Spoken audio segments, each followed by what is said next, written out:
Hola, buenos días. Aquí estamos otra vez. Hoy espero que estéis bien todos, eso para empezar. Y hoy voy a explicaros el último de los filósofos empiristas, David Hume, que sin duda alguna es el más importante de todos ellos, ¿vale? Perdón. Como siempre empezaré contándoos un poco de su vida, algunas pequeñas anécdotas del personaje, ¿no? Él era escocés, siempre fue una persona con un carácter melancólico, tendente a la depresión. Es uno de los primeros filósofos de los que hemos visto a lo largo de todo el curso, y que no se declara creyente, tampoco se declara oficialmente ateo, sería una postura que hoy llamaríamos agnóstica, aunque en realidad más próxima al ateísmo. Lo que pasa es que en aquella época pues era muy difícil declararse oficialmente ateo. Dentro de, digamos, la norma de la vida de algunos de los filósofos que hemos visto, David Hume también tuvo sus historias, ¿no? Porque, por ejemplo, dejó embarazada a una criada, con lo cual se tuvo que ir, de su casa porque no quería reconocer la paternidad de la criatura, cosa que, como veremos, ya ocurrió con Descartes y más adelante veremos que ocurre también con Rousseau. Y se fue a Bristol, a otra ciudad, a trabajar, y trabajaba de administrativo, de secretario en una compañía azucarera. De allí no duró mucho en su trabajo, unos 4 meses, porque resulta que el jefe de la compañía se dedicaba a hacer poesías, y por lo que se ve eran muy malas. Entonces David Hume según empezó a burlarse de ellas, y claro, pues el jefe lo tiró a la calle. Finalmente se convirtió en secretario del embajador del Reino Unido en Francia, concretamente estuvo residiendo en París, y allí ocurrió un incidente muy importante para la vida de Hume. Y es que conoció a Rousseau, a Jean-Jacques Rousseau, el filósofo ilustrado francés, bueno, suizo en realidad, del cual hablaré, precisamente será el próximo autor del que hablaremos, ¿no? Rousseau era, como veremos, un personaje muy hipocondriaco, muy paranoico, pensaba que todo el mundo estaba en contra suya, que había conspiraciones en su contra, y entonces Hume lo quiso ayudar. Hume tenía un buen corazón por lo que se ve, y lo quiso ayudar, y cuando volvió a Inglaterra se lo llevó con él. Le encontró alojamiento para que pudiera escapar de todas esas persecuciones a las que, según él, según Rousseau, se veía sometido en Francia. Pero ¿qué pasó? Que Rousseau no fue muy agradecido por lo que se ve y empezó a acusar, al poco tiempo de estar ya en Londres, empezó a acusar a Hume de entrar dentro de las conspiraciones que iban contra él. Hay otra versión de esta historia que dice que en realidad Rousseau pudo tener parte de razón, porque al parecer Hume, que había sido hasta entonces muy popular en los ambientes de la corte inglesa, etcétera, etcétera, empezó a sentir celos o envidia de Rousseau, porque se convirtió en la novedad, evidentemente, y todo el mundo quería hablar con Rousseau, y parece que a él lo echaron de lado. Entonces, posible que a lo mejor sí que fuera cierto que Hume conspiró contra Rousseau. Bien, lo cierto, otra historia también interesante que yo creo que os gustaría conocer, es que Hume se enamoró platónicamente, mientras estuvo en Francia, de una mujer que se llamaba la condesa de Boufflers. No sé si he pronunciado bien el francés, las chicas que estudian francés ahí en clase ya me lo diréis. Pero lo cierto es que esa relación, bueno, nunca se consumó como tal, simplemente fue epistolar, decía, a través de cartas. En aquella época no existía WhatsApp, pues ni ningún otro medio de comunicarse, pues a través de cartas empezaba a manifestarse su amor, pero después físicamente ya no volvieron a verse nunca. De hecho, cuando Hume se dio cuenta que estaba a punto de morir, que murió de una dolencia estomacal del aparato digestivo, él le escribió una carta de despedida ya casi en su lecho de muerte. Y también en su lecho de muerte intentaron que se convirtiera al catolicismo y que se confesara con un cura, cosa que él se negó. Justamente el último día de su vida, la última noche de su vida, la dedicó a escribir un pequeño ensayo en la que decía que no creía en la vida más allá de la muerte. Como vemos, por lo menos en este sentido fue consecuente con sus ideas. Y ahora precisamente vamos a hablar de sus ideas. Vamos a hablar de sus ideas porque, como he dicho antes, Hume fue consecuente con sus ideas, y también Hume fue consecuente con sus ideas empiristas. Es el filósofo empirista que lleva el empirismo a su último extremo y a su consecuencia lógica, por decirlo de algún modo. Para empezar, Hume considera que la definición que había dado Locke de idea era muy amplia. Locke entendía por idea cualquier cosa. Un color es una idea, una emoción es una idea, un concepto abstracto es una idea. Hume dice, esta definición de idea no nos lleva a ningún lado. Hay que distinguir, dice él, entre impresión e idea. Una impresión es un dato que capto inmediatamente de la experiencia a través de mis órganos sensoriales, ya sean internos o externos. Una impresión es, por tanto, un color, el color lo capto a través de mis sentidos externos, o una emoción que la capto a través de mis sentidos internos. Una idea es la imagen mental que se forma en mi cabeza, digamos, como una copia o representación de esa impresión. Por si no os ha quedado claro, aquí tengo un plátano, ¿vale? vosotros estáis viendo el plátano ahora mismo y por lo tanto tenéis una impresión de este plátano, ¿vale? Si ahora cerráis los ojos y pensáis en él y en mí, sosteniendo el plátano en la mano, ya no tenéis la impresión del plátano ni de mí, tenéis una idea, ¿vale? Evidentemente, como podéis suponer, la impresión es mucho más viva, mucho más, digamos, más fuertes que las ideas. Y las impresiones son el límite de nuestro conocimiento. Es decir, yo no puedo tener una idea de algo que previamente no haya tenido una impresión. ¿Está claro hasta aquí? Bien, pasemos a otra cuestión, pero continuamos hablando de las impresiones y las ideas. Algunas características que, según Hume, tienen las ideas son las siguientes. En primer lugar, puesto que toda idea es una copia a partir de una impresión previa, la consecuencia lógica que se sigue de esto es que no pueden existir ideas innatas, ¿vale? Con lo cual esto es una crítica, evidentemente, al racionalismo y más concretamente a Descartes. En segundo lugar, hay que distinguir, según Hume, entre las ideas que se forman a partir de la imaginación y las ideas que se forman a partir de la memoria. Según Hume, las ideas que se forman a partir de la memoria traen a la mente, digamos, los sucesos de los cuales yo tuve impresión en el mismo orden, sin alterar nada. Sin embargo, las ideas que yo tengo en la mente formadas a partir de la imaginación sí que pueden cambiar cosas y poner cosas que no se dieron en ese mismo orden en la realidad, que yo capté a través de las impresiones. ¿De acuerdo? Hoy en día los neurólogos no estarían tan de acuerdo con esta distinción tan radical que hace aquí Hume, porque realmente sabemos hoy en día que la memoria tampoco funciona como una cámara fotográfica, es decir, la memoria también reconstruye el recuerdo, lo transfigura y lo moldea, así que realmente esa diferencia entre imaginación y memoria hoy en día estaría un poco quizá desfasada, pero en fin, bueno, bien. Hasta ahora hemos hablado de ideas simples, pero también existen lo que él llama ideas complejas.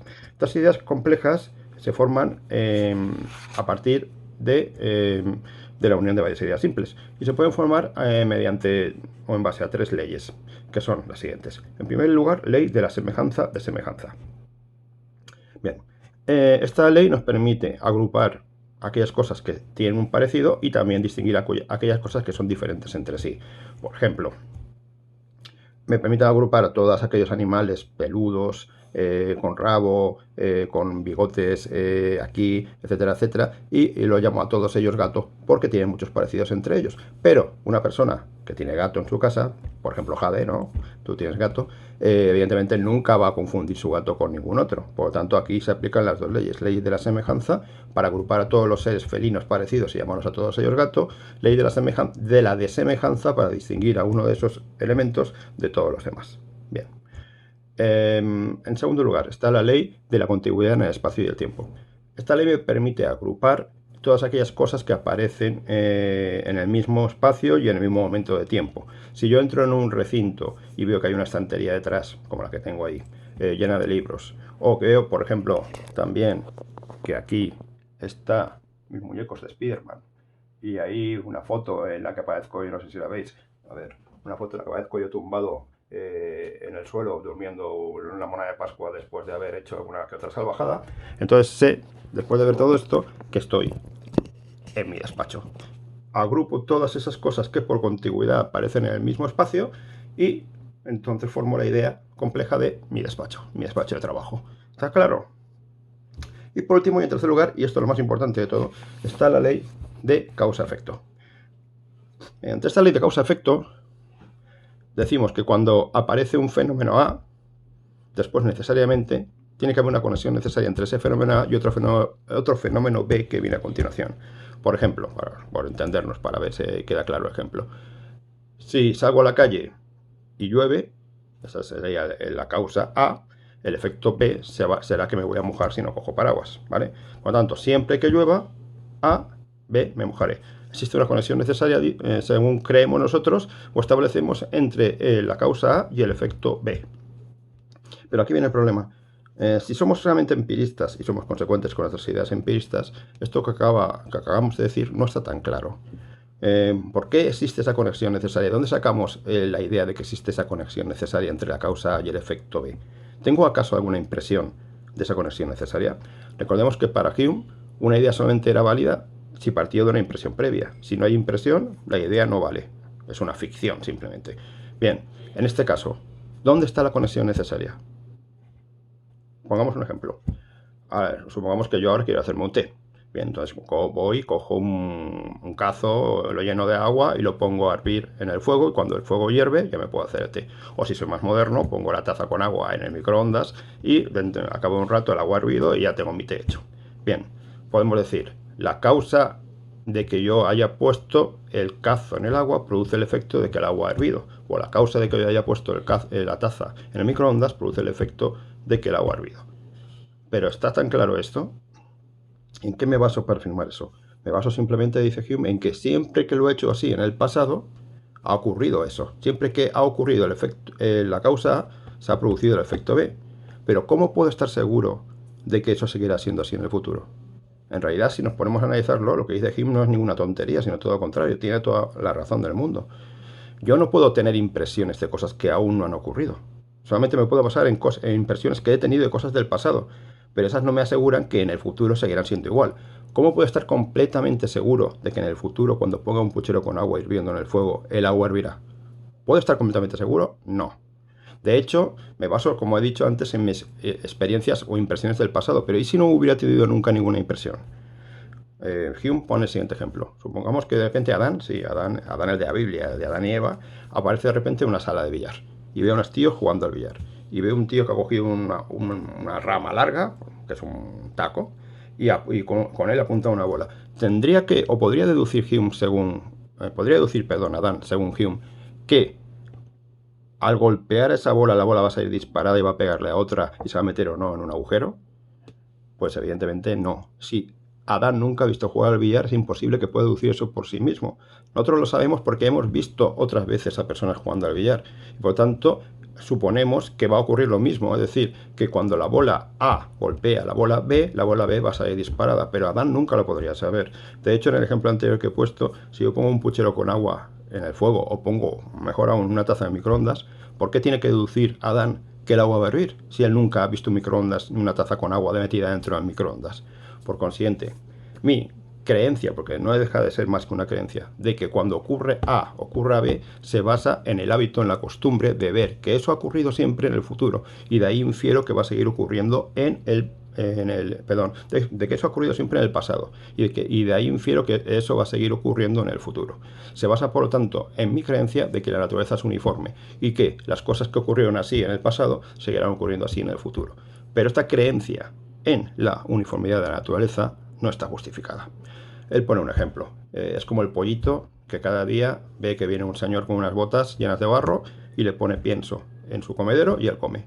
Entonces el pollito evidentemente piensa que al día siguiente va a ocurrir lo mismo, y al día siguiente, y al día siguiente, y así sucesivamente, y normalmente tiene razón.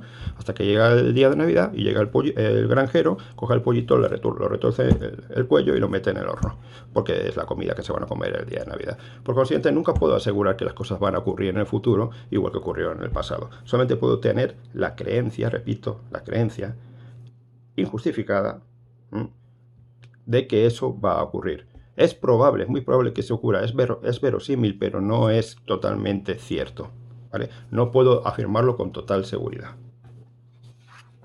A ver, que no pierda el hilo. Bien. Hasta el momento hemos hablado de cómo podemos utilizar, o cómo utilizamos de hecho en nuestra vida cotidiana, la relación causa-efecto para inferir que en el futuro habrán cosas que seguirán ocurriendo igual que ocurrieron en el pasado. Bien, pero este uso, que repito, no deja de ser más que una creencia injustificada, solo podemos utilizar, o lo utilizamos de hecho en nuestra cotidianidad, o deberíamos utilizarla en nuestra cotidianidad, para pasar de cosas de las que tenemos impresión, por ejemplo, el puchero con agua en el fuego, a otras de las que también tenemos impresión, por ejemplo, en este caso, que el agua ha hervido. Nunca, ni siquiera de un modo como creencia, nunca de un modo justificado lo podremos utilizar para pasar de algo de lo que tenemos impresión a algo de lo que no tenemos impresión. Y este es un matiz muy interesante, porque le va a servir a Hume para criticar las tres sustancias de Descartes, que las voy a nombrar por orden inverso a su aparición, es decir, el mundo exterior, o la res extensa, Dios, o la res infinita, y el yo, o la res pensante, el cogito, ¿vale? Bien. Empecemos por el mundo exterior, y acordaos de lo que había dicho Locke. Locke había dicho, aunque él utilizaba una manzana o una rosa, yo no tengo ahora mismo en casa ni rosas ni manzanas, así que voy a utilizar el plátano otra vez, nuestro amigo el plátano, ¿vale? Bien, Locke decía ¿cuál es la sustancia de este plátano? Y empezaba diciendo, no es ni la forma, ni es el olor, ni el color, ni el sabor, etcétera, etcétera. Acaba diciendo que era un no sé qué inexplicable, ¿os acordáis, no? De aquello del no sé qué famoso de Locke. Bueno, pues ahora, en definitiva, Locke decía que yo tengo impresiones de algo y que esas impresiones tienen que proceder o tienen que tener su causa en el mundo exterior. ¿Qué causa esas impresiones? Berkeley daba una pirueta más al tema y decía que esas impresiones eran una ficción, que habían sido metidas en mi mente por Dios, que era el que me hacía creer en la existencia de un mundo exterior. ¿Y qué dice Hume? Hume dice, tengo una impresión realmente de que el mundo exterior sea la causa de las impresiones que yo tengo del plátano, no. Lo único que tengo son impresiones del plátano. No tengo ninguna impresión de una sustancia, de un no sé qué inexplicable del que habla Locke. Por consiguiente, ¿cómo es posible que yo tenga impresiones del plátano? Es decir, ¿cómo es posible que si no hay un mundo exterior, yo pueda tener impresiones del plátano, que ahora mismo estoy tocando, estoy oliendo, etcétera, y estoy viendo? Hume dice que para ser consecuentes con las ideas empiristas no podemos decir de dónde proceden mis impresiones del mundo exterior. No podemos afirmar que exista un mundo exterior que sea la causa de mis impresiones, ¿no? Las impresiones que yo tengo de él. ¿Vale? Por lo tanto, hay que ser coherentes con el empirismo y decir que este es un límite del conocimiento. ¿Vale? Lo mismo pasa con el concepto de Dios. Yo no puedo decir, como decían muchos filósofos, que Dios es la causa de mi existencia. No puedo aplicar aquí el principio de causalidad, porque yo no tengo ninguna impresión de Dios. Por lo tanto, aquí el principio de causalidad no me sirve para nada. Y por último está el plato fuerte, el yo, el cogito, aquella verdad irrenunciable a la que había llegado Descartes y que era la primera verdad indudable. A ver, dice Hume, si yo tengo que tener una idea del yo, ¿vale?, de mi yo, esa idea tiene que proceder de alguna impresión. Pero la idea que yo tengo de mi yo es como de algo constante, algo invariable, algo que no cambia a lo largo del tiempo. ¿Existe alguna impresión así? No, las impresiones son todas variables, van cambiando continuamente. Por consiguiente, no existe una impresión de mi idea de yo. ¿Y de dónde viene entonces esa imagen o ese concepto que tengo yo de ser el mismo, a pesar del paso del tiempo, de mis cambios tanto físicos como emocionales? ¿De dónde procede esa impresión que tengo yo, de esa sensación de ser el mismo, mi conciencia de mi individualidad personal? Bien, pues según Hume, y esto es un punto muy importante a favor de Hume, porque es un adelanto total a los avances de la neurología actualmente, esta sensación de ser yo mismo procede de la memoria. ¿Vale? La memoria es la que me hace sentir protagonista de un montón de sucesos, de un montón de impresiones de las cuales yo fui protagonista. ¿Vale? Y entonces me hace crear la sensación, la falsa sensación de que existe un yo, cuando en realidad lo único que existe son una serie de hechos que se van sucediendo, de los cuales yo me sentí protagonista y que unidos a través de la memoria crean esa falsa impresión de que existe algo a lo que llamamos yo. ¿Vale? Bien. Bien. Pero realmente lo único que existe, como he dicho, son esas serie de impresiones que se van sucediendo. Si esas impresiones desaparecieran, desaparecería también mi yo. Él lo explica con un ejemplo que es el ejemplo del collar de perlas. Dice lo siguiente, imaginad un collar de perlas, que son una serie de bolitas de perlas, ¿no?, unidas a través de un hilo, ¿no? Supongamos que yo ahora corto ese hilo, ¿vale? Cada una de esas bolitas sería un recuerdo, ¿no? Y el hilo que las une sería lo que forma nuestra idea, nuestra memoria, que sería, el hilo que las une sería nuestra memoria, que sería lo que formaría nuestra idea de que tenemos una identidad personal, ¿vale? Ahora supongamos que yo corto ese hilo, corto esa memoria, por así decirlo. ¿Qué pasa con las bolitas? Se desparraman, ¿vale? Ya no hay collar. Por lo tanto, ya no hay una identidad, ya no hay un concepto de identidad. Esto es lo que desgraciadamente les pasa a las personas que sufren Alzheimer. Ese collar se ha roto, esa memoria se ha deteriorado y por consiguiente han perdido su identidad propia, ¿vale? ¿De acuerdo? Otro ejemplo con el que él intenta ilustrar este hecho es el ejemplo de una obra de teatro. Una obra de teatro se compone de varias escenas, ¿no? Si esas escenas desaparecen, ya no hay obra de teatro, solamente quedaría el decorado vacío, las luces, pero no habría obra de teatro como tal. ¿De acuerdo? Bien, pues como podéis haber visto, creo, y si tenéis alguna duda me la preguntáis como siempre, Hume ha llevado el empirismo a sus últimas consecuencias y pues nos ha llevado a una postura no escéptica, pero sí que a plantearnos ciertas cosas que dábamos por sentadas, como por ejemplo el principio de causalidad, como por ejemplo nuestra propia identidad. Hume va a ser un autor muy importante, como veremos más adelante cuando veamos si llegamos a Kant, porque Kant dice que fue el filósofo que le libró del sueño del dogmatismo, ¿no? Le hizo abrir los ojos y cuestionarse cosas que hasta el momento no se había cuestionado.